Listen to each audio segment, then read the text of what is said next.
ಇದು ಪುತ್ತೂರು ತಾಲೂಕಿನ ಮಣಿಕರ ಜಿಲ್ಲಾ ಪಂಚಾಯತ್ ಹಿರಿಯ ಪ್ರಾಥಮಿಕ ಶಾಲೆ. ಮಾನ್ಯ ಪುತ್ತೂರು ಶಾಸಕರ ಕಾರ್ಯವ್ಯಾಪ್ತಿಯಲ್ಲಿ ಬರುವ ಶಾಲೆ. ಈ ಶಾಲೆಯಲ್ಲಿ ಸುಮಾರು 88 ವಿದ್ಯಾರ್ಥಿಗಳು ಮನೆಯಲ್ಲಿ ನೆನೆಯುತ್ತಾ ಬಿಸಿಲಲ್ಲಿ ಬೇಯುತ್ತಾ ಪಾಠ ಕೇಳುವ ಗತಿಗೇಡು ಎದುರಾಗಿದೆ. ಆದರೆ ಪುತ್ತೂರು ಶಾಸಕರು ಈ ಕಡೆ ಮುಖ ಮಾಡಿ ಇಲ್ಲಿನ ಸಮಸ್ಯೆ ಆಲಿಸದೆ ಪುಟ್ಟ ಮಕ್ಕಳ ಜೀವದ ಜೊತೆಗೆ ಚೆಲ್ಲಾಟ ಆಡುತ್ತಿದ್ದಾರೆ ಎಂಬುದು ಇಲ್ಲಿನ ಪೋಷಕರ ಮತ್ತು ಶಾಲಾ ಅಭಿವೃದ್ಧಿ ಸಮಿತಿಯ ಆರೋಪ.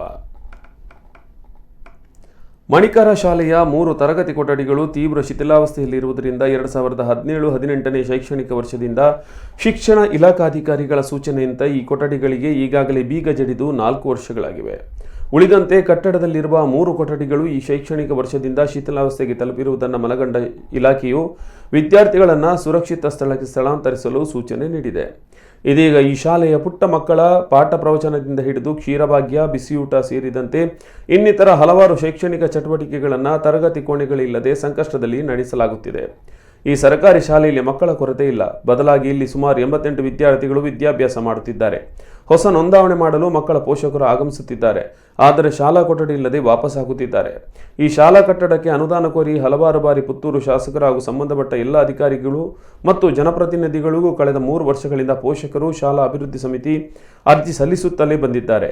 ಆದರೆ ಎಲ್ಲರೂ ತಿರಸ್ಕಾರ ಭಾವನೆಯಿಂದ ಈ ಶಾಲೆಯನ್ನು ನೋಡುತ್ತಾರೆ ಎನ್ನುವುದು ಪೋಷಕರ ಆರೋಪ.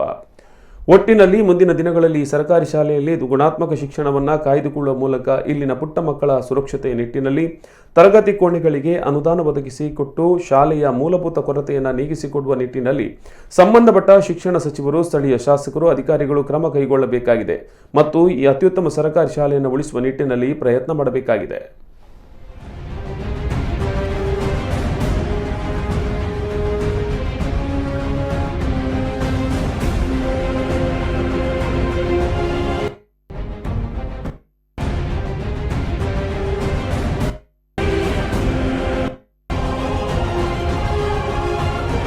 ಅಲ್ಲೊಂದು ದೈವಸ್ಥಾನಕ್ಕೆ ಬಂದಾಗ ಸಾರ್ವಜನಿಕರ ಒತ್ತಡದಲ್ಲಿ ಮಣಿಕರ ಶಾಲೆಗೆ ಭೇಟಿ ಕೊಟ್ಟೆವು.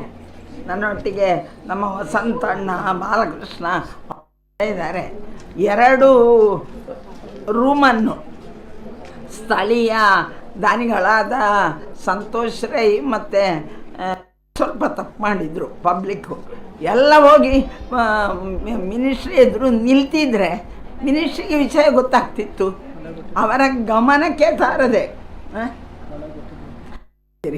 ಅಂತ ಹೇಳ್ತಾ ತಕ್ಷಣ ನೀವು ಇದಕ್ಕೆ ಅದರಿಂದಲೂ ಇನ್ನೊಂದು ವಿಶೇಷ, ಯಾರೋ ಅಧಿಕಾರಿಗಳೇ ಹೇಳಿದ್ರಂತೆ SMC ಅವರ ಮೇಲೆ ಕ್ರಿಮಿನಲ್ ಕೇಸ್ ಹಾಕಿ ಅಂತ. ನಿಜವಾಗಿಯೂ ಹಾಕಬೇಕಿದ್ದದ್ದು ಅವರ ಮೇಲೆ, ಅವರ ಶಾಲೆ, ಅವರದಕ್ಕೆ ಕಟ್ಟಡದ ವ್ಯವಸ್ಥೆ ಮಾಡಬೇಕು. ಆದ ಕಾರಣ STMC ಅವರ ಮೇಲೆ ಕ್ರಿಮಿನಲ್ ಕೇಸ್ ಹಾಕಿದರೆ ನಿಮ್ಮ ಒಟ್ಟಿಗೆ